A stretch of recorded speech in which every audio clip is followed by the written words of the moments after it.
Let's listen to the story of Druvasa Rishi and King Ambarish, who was an atmanivedi, a humble servant of the Lord.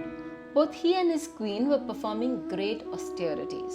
For 12 months, they had fasted on every ekadashi, not even drinking water. Their fast would end on Kartik Dwadashi. On the morning of Dwadashi, Rishi Druvasa and 100 of his disciples arrived at King Ambarish's palace. Ambarish was overjoyed. He fell at their feet and welcomed them. He said, "Today my ekadashi fast ends, and on this day you have also graced my palace. Indeed, I am very fortunate. Please dine here today."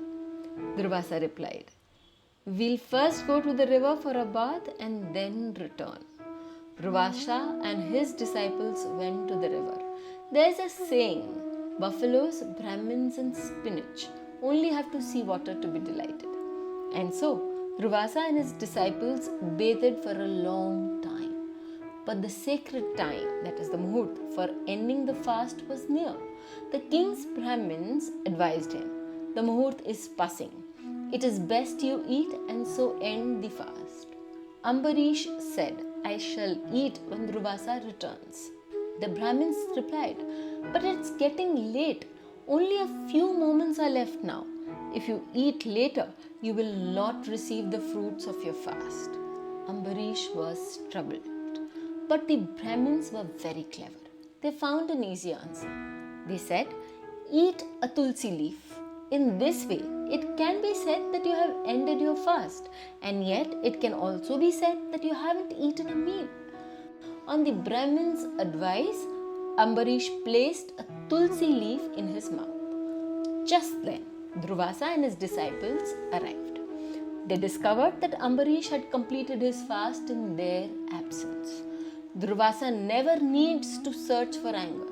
It is always with him as his constant companion.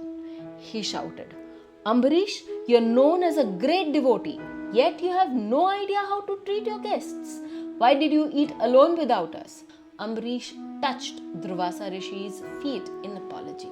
He said, "Only to safeguard the muhurt have I placed a tulsi leaf in my mouth. The banquet is ready. Come, let us dine together." But would Druvasa listen? No, he was the very incarnation of anger. Cursing Ambarish, he cried, "You shall have to suffer the fruits of insulting me."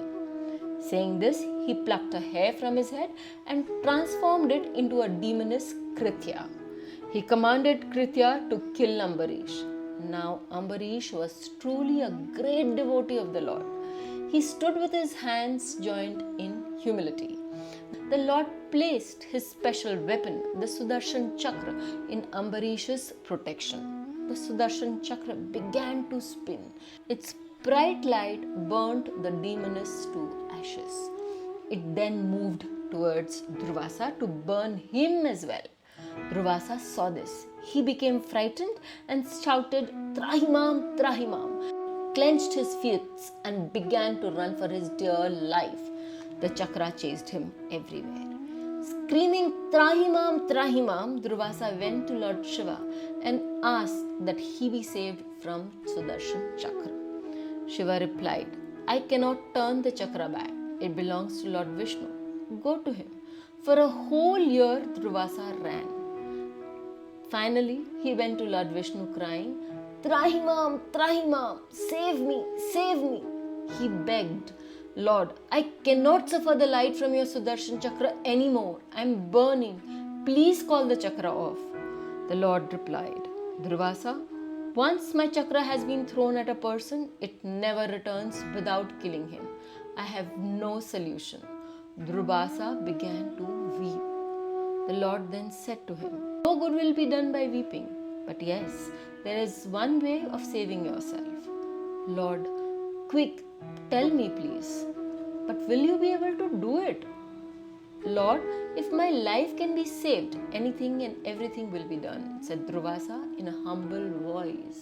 God explained to Druvasa, "You have insulted my devotee Ambarish. Humbly go to him and fall at his feet. If he forgives you, then the chakra will return to me." In a time of great need, We may even address a donkey as a father. To live, Druvasa had no options. And so, after a year of battering, Druvasa went to Ambarish. From the moment Druvasa had run away with the chakra chasing him, King Ambarish had remained standing at that place where he had been insulted. He had not eaten or drunk anything. Trahimam, Trahimam, cried Druvasa. He fell at King Ambarish's feet. Ambarish pulled his feet away and raised Druvasa. He said, King of Rishis, your falling at my feet is not right. Druvasa replied, Ambarish, you are a true devotee of the Lord. I have insulted you. Please forgive me.